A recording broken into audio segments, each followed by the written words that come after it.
നമസ്കാരം. ഈ തെരഞ്ഞെടുപ്പ് കാലത്ത് ഏറ്റവും ഹോട്ടായ സബ്ജക്റ്റ്, ചർച്ചാ വിഷയം ഏതാണെന്ന് ചോദിച്ചാൽ അത് ഇലക്ട്രൽ ബോണ്ട് തന്നെയാണ്. ഈ തെരഞ്ഞെടുപ്പ് കാലത്ത് മാത്രമല്ല, തെരഞ്ഞെടുപ്പിന് ശേഷവും അത് സജീവ ചർച്ചയാകുമെന്ന കാര്യത്തിൽ യാതൊരു തർക്കവുമില്ല.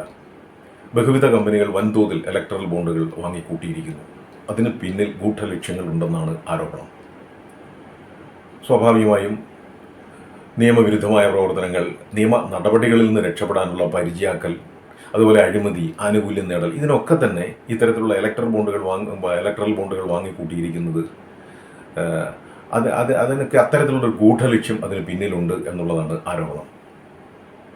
ഏതാണ്ട് എല്ലാ മേഖലയിലുമുള്ള ബഹുവിധ സ്ഥാപനങ്ങൾ ഇലക്ട്രൽ ബോണ്ടുകൾ വാങ്ങിയിട്ടുണ്ട്, അസ്വാഭാവികം വാങ്ങിക്കൂട്ടിയിട്ടുണ്ട്. ഇപ്പോൾ ഫ്യൂച്ചർ ഗെയിം ഗ്രൂപ്പ് ആയാലും, മൈനിങ് കമ്പനികളായാലും, ഇൻഫ്രാസ്ട്രക്ചർ കമ്പനികളായാലും ഒക്കെ തന്നെ ഇത്തരത്തിൽ ബോണ്ടുകൾ വാങ്ങിക്കൂട്ടിയിട്ടുണ്ട്. എന്നാൽ അതിലേക്കല്ല നമ്മളിപ്പോൾ ഫോക്കസ് ചെയ്യുന്നത്, മറിച്ച് ആരോഗ്യ മേഖലയിൽ സ്ഥാപനങ്ങൾ വാങ്ങിക്കൂട്ടിയ ഇലക്ട്രൽ ബോണ്ടുകളെ കുറിച്ചാണ്.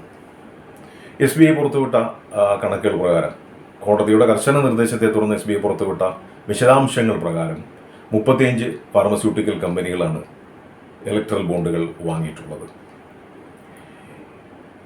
ഇന്ത്യൻ ഡ്രഗ്സ് മാനുഫാക്ചേഴ്സ് അസോസിയേഷൻ, അതുപോലെ തന്നെ ഇന്ത്യൻ ഫാർമസ്യൂട്ടിക്കൽ അലയൻസ് തുടങ്ങിയ അസോസിയേഷനുകളിൽ അംഗങ്ങളായിട്ടുള്ള സ്ഥാപനങ്ങളാണ് അവയിൽ മിക്കതും. ഈ അസോസിയേഷനുകൾക്ക് എന്താണ് ഇത്ര പ്രാധാന്യം? എന്തെങ്കിലും പ്രാധാന്യമുണ്ടോ എന്ന് ചോദിച്ചാൽ തീർച്ചയായും ഉണ്ട്. രാജ്യത്തിൻ്റെ മരുന്നുകളുടെ നിർമ്മാണം, നിയന്ത്രണം, വിതരണം തുടങ്ങിയ കാര്യത്തിലുള്ള നയരൂപീകരണവുമായി ബന്ധപ്പെട്ട് പ്രത്യക്ഷമായും പരോക്ഷമായും ഇടപെടാൻ കഴിയുന്ന അസോസിയേഷനുകളാണ് ഇവ. SBI നൽകിയ വിശദാംശങ്ങൾ അനുസരിച്ച് ഈ 35 ഫാർമസ്യൂട്ടിക്കൽസും കൂടി ചേർന്ന് 800 കോടി രൂപയുടെ ഇലക്ട്രൽ ബോണ്ടുകളാണ് വാങ്ങിയിട്ടുള്ളത്. 799.66 കോടി രൂപയുടെ ഇലക്ട്രൽ ബോണ്ടുകൾ. ഇത്രയധികം ഇലക്ട്രൽ ബോണ്ടുകൾ ഈ മരുന്ന് കമ്പനികൾ വാങ്ങണമെങ്കിൽ തീർച്ചയായും അതിന് പിന്നിൽ കൃത്യമായ ചില ധാരണകളുണ്ട്, പരസ്പര വിശ്വാസമുണ്ട് എന്ന് സംശയിക്കുന്നതിൽ തെറ്റില്ല. ഈ ഫാർമസ്യൂട്ടിക്കൽ കമ്പനികളിൽ തന്നെ ഏറ്റവും അധികം ബോണ്ടുകൾ വാങ്ങിച്ചിട്ടുള്ള സ്ഥാപനങ്ങളുടെ ലിസ്റ്റിൽ ആദ്യത്തെ 5 പരിശോധിച്ചാൽ അതിൽ ആദ്യത്തേത് ഡോക്ടർ റെഡ്ഡീസ് ലബോറട്ടറിയാണ്. 80 കോടി രൂപയുടെ ഇലക്ട്രൽ ബോണ്ടുകളാണ് ഈ സ്ഥാപനം വാങ്ങിയിട്ടുള്ളത്. ഡോക്ടർ റെഡ്ഡീസ് ലബോറട്ടറി നികുതി വെട്ടിപ്പിന്റെ പേരിൽ അന്വേഷണം നേരിട്ടുകൊണ്ടിരിക്കുന്ന ഒരു സ്ഥാപനമാണ്. ഈ ലബോറട്ടറിയും അതിൻ്റെ ഡയറക്ടർ ഡോക്ടർ നാഗേന്ദ്ര റെഡ്ഡി.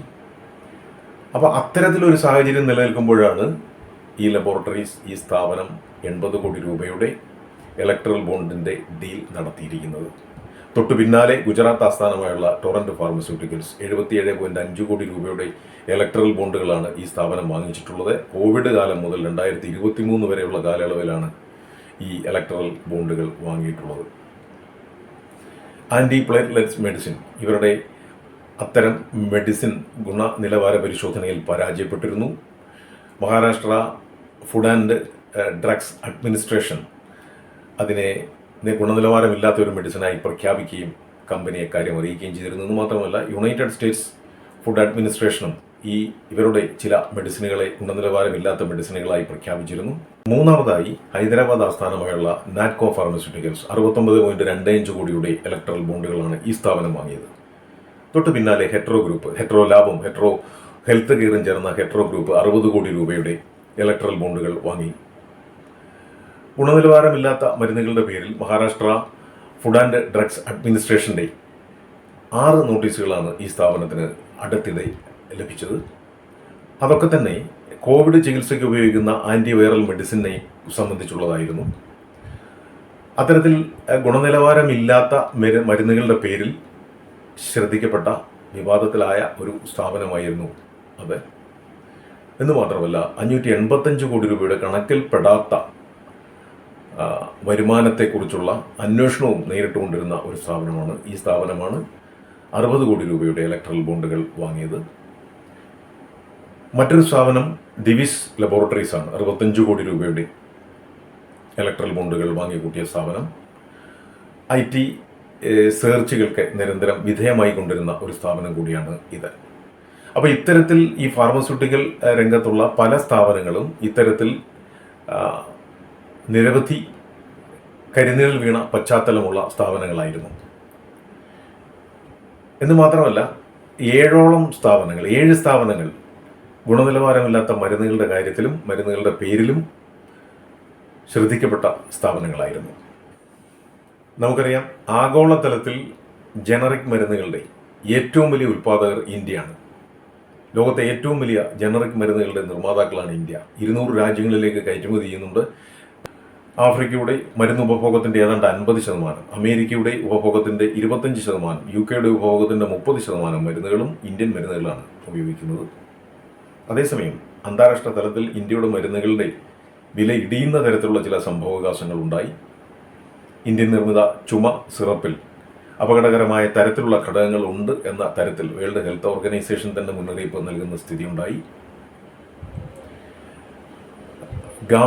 ആഫ്രിക്കയിലെ ഗാംബിയയിൽ ചുമ സിറപ്പ്, ഇന്ത്യൻ നിർമ്മിത ചുമ സിറപ്പ് കഴിച്ചതിനെ തുടർന്ന് 70 കുട്ടികൾ മരിച്ചു എന്ന റിപ്പോർട്ടുകൾ വന്നു. അതേ തുടർന്ന് ഈ മരുന്ന് നിർമ്മിച്ച കമ്പനികളെ ആ രാജ്യം നിരോധിക്കുന്ന സ്ഥിതിവിശേഷമുണ്ടായി. ഇതേ സമാനമായ സ്ഥിതി ഉസ്ബെക്കിസ്ഥാനിലുണ്ടായി. കുട്ടികൾ മരണപ്പെട്ടു. അമേരിക്കയിൽ സ്ഥിതി മറ്റൊന്നായിരുന്നു. അവിടെ നേത്ര ചികിത്സയ്ക്ക് ഉപയോഗിക്കുന്ന ഐ ഡ്രോപ്സ്, ഇന്ത്യൻ നിർമ്മിത ഐ ഡ്രോപ്സ്, അത് നേത്രരോഗം മൂർച്ഛിച്ചു എന്ന് മാത്രമല്ല പലരെയും അന്ധരാക്കി. അതുപോലെ തന്നെ പലരുടെയും നേത്രഗോളങ്ങൾ റിമൂവ് ചെയ്യേണ്ട സ്ഥിതിവിശേഷം ഉണ്ടാക്കി.